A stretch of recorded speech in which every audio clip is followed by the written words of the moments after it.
Hey there family, welcome back to Discipleship Vlogs. I want to give you a quick video to encourage you from John chapter 6 verses 44 and 45, and it details what the Father's role is, what the seeker's role is, and what the Jesus follower or the evangelist's role is when we engage in evangelism and bring others to God. How is the Holy Spirit working in those three relationships? So John 6, 44 through 45 says this: "No one can come to me unless the Father who sent me draws him, and I will raise him up on the last day. It is written in the prophets, and they shall be taught of God. Everyone who has heard and learned from the Father comes to me." So first you have God in verse 44. God draws people to Jesus. God sent Jesus. God teaches people in verse 45. Then you have Jesus, verse 44. Jesus was obedient to the Father who sent him. And people who hear and learn from God come to Jesus. Jesus is going to raise people whom God draws to him at the last day. That's this superlative guarantee. Well, the seeker's role. It says some people are drawn by God in verse 44. It says that all are taught by God in verse 45. It says not everyone will come to Jesus in both of these verses. It says the people must hear and learn from God in order to come to Jesus. And that those who come to Jesus will be raised up. They will receive salvation at the last day. Well, lastly, what's the role of the Jesus follower? What's the role of the evangelist, or you, if you enter this equation? Well, there's nothing specifically or explicitly said about the evangelist in this passage. It talks about the Father, it talks about Jesus, and it talks about the seeker or the lost. So meditate on that truth. You are not responsible for drawing others to God. That's the Holy Spirit's function. That's God's responsibility. Let him do his part. Let him do that heavy lifting. You can't raise people on the last day. That's Jesus's job. You could go to a graveyard and speak to a bunch of tombstones and say, "Come, raised to life," but they're not going to be raised. Well, same thing when you engage with a lost person who is spiritually dead.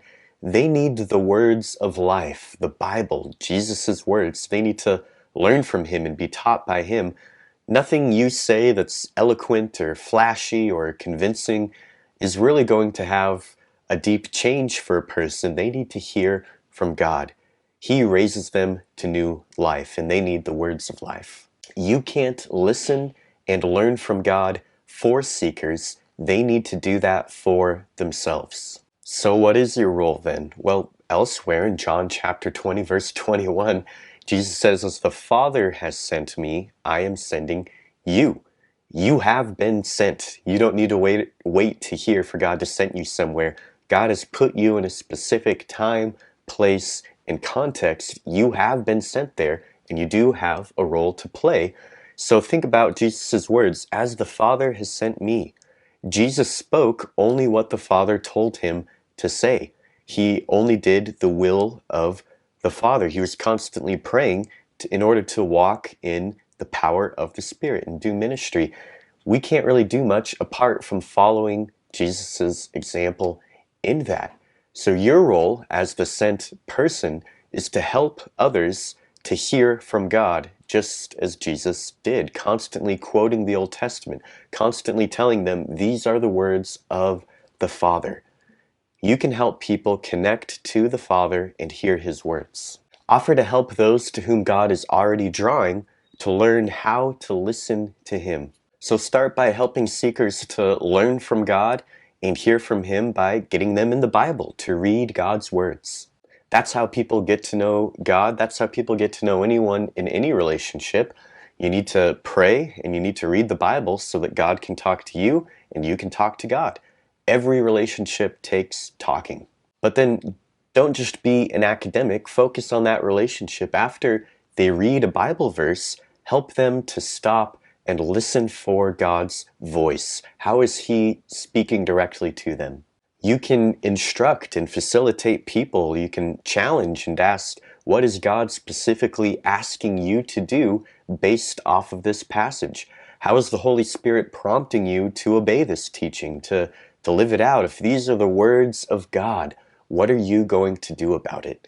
You can facilitate them to truly listen, understand, hear, and obey from the Father. This all works best if you focus on your responsibility to get people to God and to facilitate them. Don't do God's job, don't do the seeker's job, don't do the Holy Spirit or Jesus' job.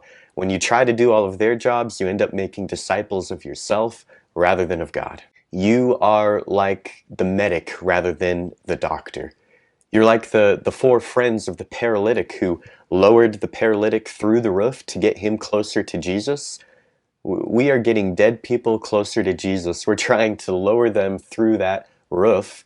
If we're really going to be a friend to someone, we need to get them to the words of Jesus. I hope this video was helpful for you guys. If it blessed you, please subscribe to the channel.